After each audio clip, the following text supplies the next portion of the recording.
என்ன என்ன பிரேமாவா? பாலாச்சரையா பாத்துட்டா? எங்க இருக்கா?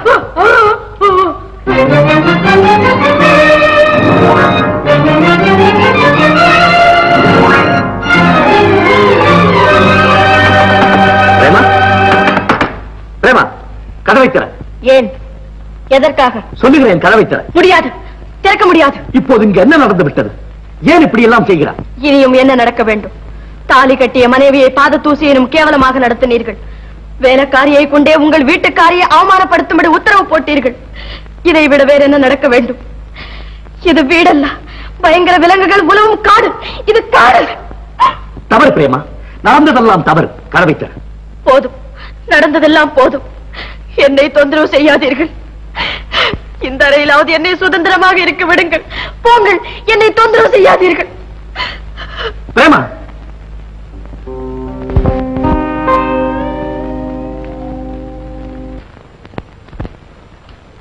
ஆரம்பமாகிவிட்டது பாலுவின் திருவிளையாடல்கள்.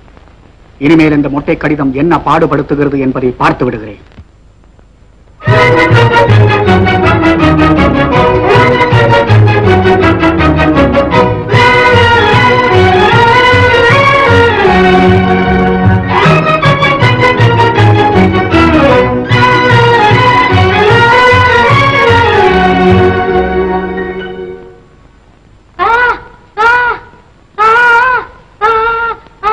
சாப்பிட்டாளா?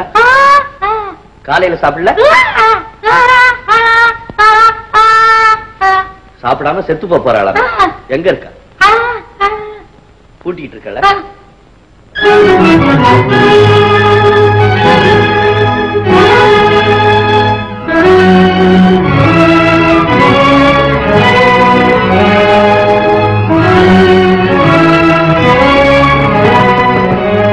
பிரேமா, பிரேமா, என்ன வேண்டும் உங்களுக்கு? நீ சாப்பிட வேண்டும். கோபம் என் மீதா, சாப்பாட்டின் மீதா? நான் சாப்பிட மாட்டேன். அதில் கூட ஏதோ விஷம் கலந்திருப்பீர்கள். சச்ச, என்ன வீண் கற்பனை எல்லாம் செய்து கொள்கிறாய்? உன் ஆசை கணவன் அழைக்கிறேன், கதவை திற. ஏன் பொய் சொல்கிறீர்கள்? என்னை ஆசையோடு காதலித்தா கல்யாணம் செய்து கொண்டீர்கள்? இல்லை, என்னை ஏமாற்றி விட்டீர்கள். அப்பாவை சிறை வைத்தது போல் ஏதோ ஒரு காரணத்திற்காக மகளையும் சிறை வைக்க வஞ்சகம் செய்து விட்டீர்கள். இல்லை பிரேமா, இல்லை, நிச்சயமாக இல்லை. நான் சொல்வதை கேள். இனியும் கேட்க நான் தயாராக இல்லை. உங்கள் செயலிலும் இந்த வீட்டிலும் ஏதோ மர்மம் இருக்கிறது. நீங்கள் என்னை கொலை செய்ய போகிறீர்கள். அதற்காகத்தான் என்னை இங்கு தந்திரமாக அழைத்து வந்திருக்கிறீர்கள். பிரேமா, வேண்டாம் அத்தா, வேண்டாம். என் கணவருக்கு கொலைகாரர் என்ற பழி ஏற்பட வேண்டாம். நானே சாகிறேன். அன்னாகாரம் தீண்டாமல் பட்டினி கிடந்து குடல் கருகி சாகிறேன்.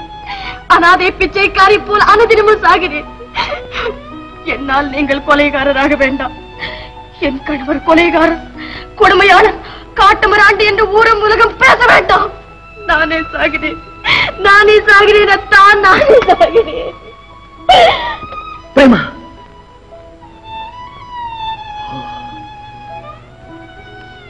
பிரேமா,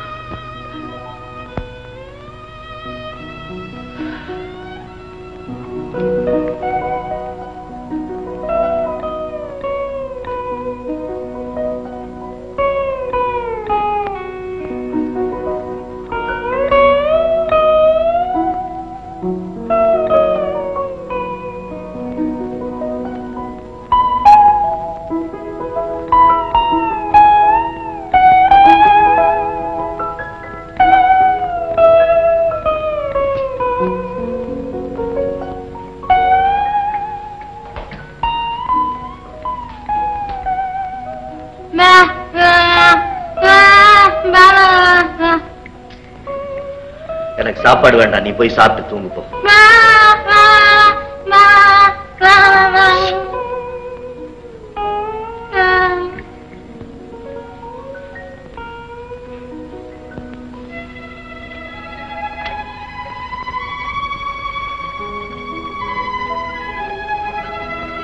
அம்மா, பரோபகாரம் தான் செய்த பாவத்திற்காக உலகில் எவ்வளவு தொல்லைகள் இருக்கின்றனவோ அவ்வளவையும் அனுபவித்து விட்டான். அதற்காக உனக்கோ எனக்கோ ஒரு தீங்கும் செய்தறியாத பிரேமா ஏனம்மா நடைப்பணமாக வாழ வேண்டும்?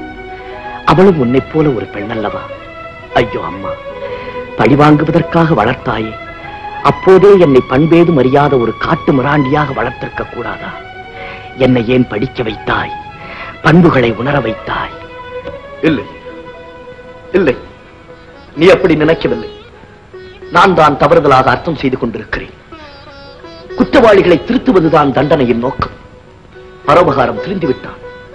இனி அவன் சிறையில் இருக்க வேண்டியதில்லை. நீ உயிரோடு இருந்திருந்தால் அதைத்தான் சொல்லியிருப்பாய். அவனை விடுதலை செய்து விடுகிறேன். உன் அனுமதியோடு நான் அவனை விடுதலை செய்து விடுகிறேன்.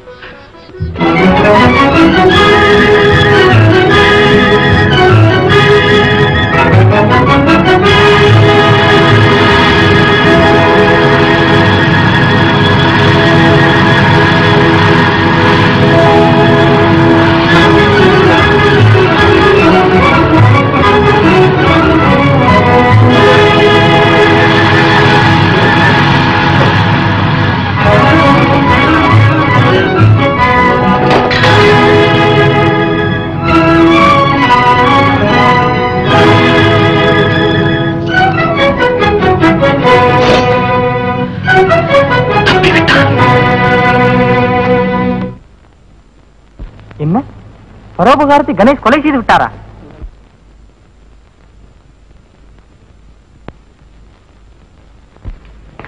தேன்மொழி, நான் திரும்பி வரும் வரை ஒரு துரும்பு கூட இங்கிருந்து அசையக்கூடாது, தெரியுமா? வீட்டுக்குள் யாரையும் விட்டு விடாது.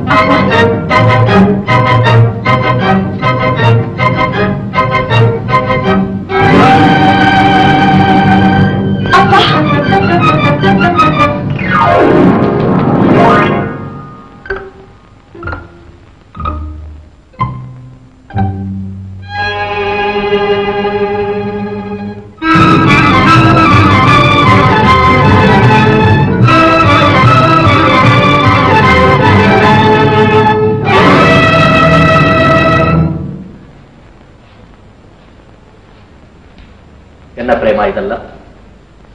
இவர்கள் எதற்காக வந்திருக்கிறார்கள்? எக்ஸ்கியூஸ் மீ மிஸ்டர் கணேஷ், காரணமாகத்தான் தேடி வந்திருக்கிறோம்.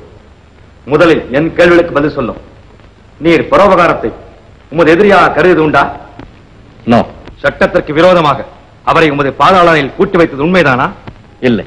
அவரை தாங்க முடியாத தொல்லைக்கும் சித்திரவதைக்கும் ஆளாக்கியது? கிடையாது. பொய், பொய், 100க்கு 100 பொய். எங்கே என்னை பார்த்து சொல்லுங்கள். நீங்கள் என் தந்தையை இந்த வீட்டின் கீழே இருக்கும் சிறையில் அடைத்து வைக்கவில்லை.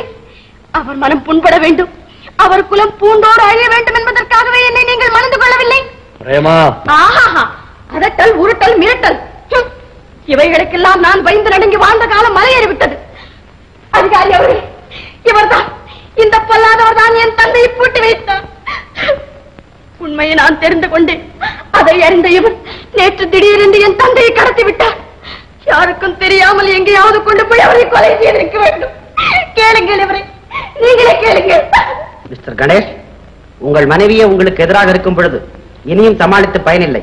இந்த குற்றச்சாட்டுகளை எல்லாம் ஒப்புக்கொள்கிறீர்களா இல்லையா? என்ன சொல்கிறேன்?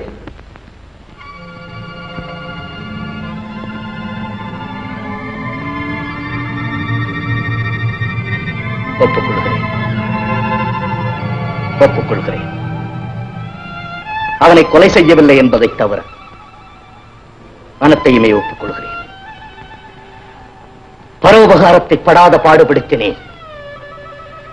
பட்டுமத்தையிலே படுத்து புரண்ட அவனை இருட்டுச் சிறையிலும் ஈரத்தரையிலும் உடல வைத்தேன்.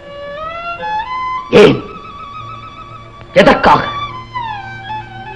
கடமையை ஆற்ற வந்திருக்கும் கனவான்களே, நீங்கள் இதுவரை குற்றவாளிகளை கையும் களவுமாக பிடித்துத்தான் அனுபவம் பெற்றிருப்பீர்கள். ஆனால் இன்று அவன் இருதயத்தை தெரிந்து எதற்காக அந்த குற்றத்தை செய்தான் என்ற சோக வரலாற்றை தயவு செய்து கேளுங்கள். என் பிரியமுள்ள பிரேமா, நீ நினைத்துக் கொண்டிருக்கிறாய் உன் தந்தை உத்தமன், சத்தியம் தவறாதவன், ஊருக்கு உழைப்பவன் என்று. ஆனால் உண்மை அதுவல்ல பிரேமா. பரோபகாரம், குதூகலம் நிறைந்திருந்த என் குடும்பத்திலே கொடுமை தலைவிரி கோலமாய் தாண்டவமாடச் செய்த கொலைபாதகன், கொடும்பாவி, ஆமாம் பிரேமா, சொல்லுவதற்கு நான் கூசுகிறது, நினைப்பதற்கே நெஞ்சம் கூறுகிறது. என் தந்தை ஊரில் இல்லாத சமயம் என்னை பெற்றெடுத்த மாதாவையும் தந்தை கற்பழிக்க முயன்றான் பிரேமா, கற்பழிக்க முயன்றான். புத்திமான், கல்விமான், நீதிமான் என்றெல்லாம் நீ நினைத்துக் கொண்டிருக்கிறாயே, அந்த உன் அப்பாதான் மறுநாள் நியாயம் கேட்க சென்ற என் அப்பாவை பொய் குற்றம் சுமத்தி சட்டத்தை வளைத்து சிறைச்சாலைக்கு அனுப்பினான். அது மட்டுமல்ல, என் தந்தை சாவதற்கும் காரணமாயிருந்தார். ஆமாம் என் கண்ணே, என் தந்தை மாண்டார் உன் தந்தையால். அந்த இள வயதிலே, உன்னை போன்ற மங்கை பருவத்திலே, கணவனும் மனைவியுமாக சேர்ந்து குழலையும் யாழையும் வெல்லும் பிள்ளை கனியவதின் மழலை மொழி கேட்டு பிறவி பயனை அறிந்திருக்க வேண்டிய அந்த இன்பகரமான நேரத்திலே என் தாய் பொட்டிழந்தாள், பூவிழந்தாள், பொறிவிழந்தாள், ஐயோ வாழ்வையும் இழந்தாள். ஆனால் கொண்ட குறிக்கோள் ஒன்றை மட்டும் இழந்தாள் இல்லை. எனக்கு பாலூட்டும் போது பரோபகாரத்தை பழிவாங்க வேண்டும் என்ற எண்ணத்தையும் சேர்த்து ஊட்டினாள். என்னை தொட்டிலே இட்டு தாளாட்டும் போது அதே கருத்தலை பாட்டாக கொண்டு பாடி காட்டினாள். நான் வளர்ந்தேன், பரோபகாரத்தை பழிவாங்க வேண்டும் என்பதற்காகவே வளர்ந்தேன். இறுதியில் என் அன்னை சாகும் தருவாயில் என்னை அருகில் அழைத்து, பரோபகாரத்தால் உன் தந்தை 7 மாதங்கள் சிறையில் வாடினாரடா என் கண்ணே, அதை போல் நீ வைக்கும் சிறைச்சாலையில் அவன் 7 வருடங்கள் வாட வேண்டும், வதங்க வேண்டும், துடிக்க வேண்டும் என்று எனக்கு ஆணையிட்டு விட்டு கண்ணை மூடினாள் என் அன்னை. நீ சொல் பிரேமா, நீங்கள் சொல்லுங்கள் அதிகாரிகளே, பெற்ற தாயை போல் இந்த உலகத்தில் கண் கண்ட தெய்வம் வேறு என்ன இருக்கிறது? அந்த தெய்வமே எனக்கு ஆணையிட்டு விட்டது. பிறகு நான் யாருபட வேண்டும்? எதற்காக நான் தயங்க வேண்டும்? பரோபகாரத்தை தேடினேன், கண்டுபிடித்தேன், பழி வாங்கினேன்.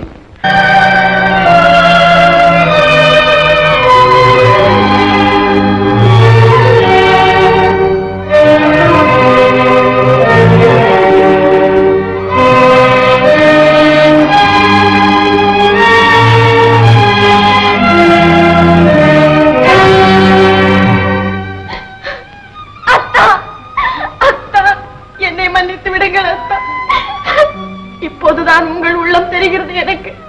நான் தவறு செய்து விட்டேன் அத்தா, நான் தவறு செய்து விட்டேன். உங்களை தவறாக புரிந்து கொண்டு மாபெரும் தவறு செய்து விட்டேன் அத்தா. என்னப்பா உங்கள் குடும்பத்திற்கு இவ்வளவு பெரிய கொடுமை இழைத்திருக்கிறார் என்று இதுவரை எனக்கு தெரியவில்லை அத்தான், இதுவரை எனக்கு தெரியவே இல்லை.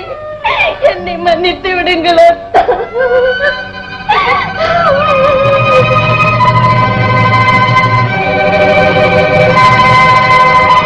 எழுந்து. நான் மன்னிப்பதற்கு என்ன இருக்கிறது? உனக்கு தெரியாதா பிரேமா, இந்த உலகம் ஒரு பைத்தியக்கார விடுதி. அதில் பண பைத்தியம், காம பைத்தியம், பக்தி பைத்தியம், இப்படி பல ரகம். அதிலே நான் தாய்ப்பாசம் என்னும் பைத்தியத்தால் தாக்கப்பட்டு அலைந்தேன். நேற்று உன் அப்பாவை விடுவித்து அவரிடம் நான் தான் உமது மருமகன் என்று சொல்லிக் கொள்ளலாம் என்று நினைத்து ஓடினேன். ஆனால் அதற்குள் அவர் தப்பிவிட்டார், எப்படியோ தப்பிவிட்டார். இந்த மோதிரம் யாருடையது என்று கூற முடியுமா அம்மா? இது என் அப்பாவுடையதுதான். சரி, இந்த கடிதங்கள்? இவையும் என் அப்பாவின் பெயருக்கு வந்தவைதான். Then sorry, Mrs. கணேஷ். ஒரு அதிர்ச்சியான செய்தியை தாங்க மனதை தயார் செய்து கொள்ளுங்கள். உங்கள் அப்பா கொலை செய்யப்பட்டு விட்டார். அவருடைய பிரேதத்தை நாங்கள் கண்டுபிடித்து விட்டோம், ஆனால் அது அழுகி விட்டது. இருக்க முடியாது, இருக்க முடியாது. பிரேமா, உன் அப்பா சாகவில்லை. அதிகாரி அவர்களே, நான் சொல்வதை நம்புங்கள். நேற்றிரவு கூட நான் பரோபகாரத்தை உயிரோடு பார்த்திருக்கிறேன். அப்படி இருக்க அவர் எப்படி கொலை செய்யப்பட்டிருக்க முடியும்? அப்படியே கொலை செய்யப்பட்டிருந்தாலும் அந்த பிரேதம் இதற்குள்ளாக எப்படி அழுகி இருக்க முடியும்? எப்படி நம்ப முடியும் மிஸ்டர் கணேஷ்? பரோபகாரம் உம்மால் கடத்தி வரப்பட்டவர். அவரே இப்போது கொலை செய்யப்பட்டிருக்கிறார். நாங்கள் உம்மை சந்தேகிக்கிறோம். இல்லை இல்லை, பரோபகாரத்தை நான் கொலை செய்யவில்லை. இருக்கலாம் மிஸ்டர் கணேஷ், நாங்கள் கடமையை செய்ய வேண்டும். சொல்ல வேண்டியதெல்லாம் நாளை வழக்கு மன்றத்தில் சொல்லுங்கள். வாருங்கள் ஸ்டேஷனுக்கு. ஐயோ வேண்டாம் அதிகாரி அவர்களே, அவன் நிரப்பராது. இதோ குற்றவாளி நான் இருக்கிறேன், என்னை கைது செய்யுங்கள். தாலி கட்டிய கணவனுக்கே துரோகம் செய்துவிட்ட கொலைபாதகி நான் இருக்கிறேன். அவரை விட்டு விடுங்கள், என்னை கைது செய்யுங்கள். மிஸ்டர் கணேஷ்,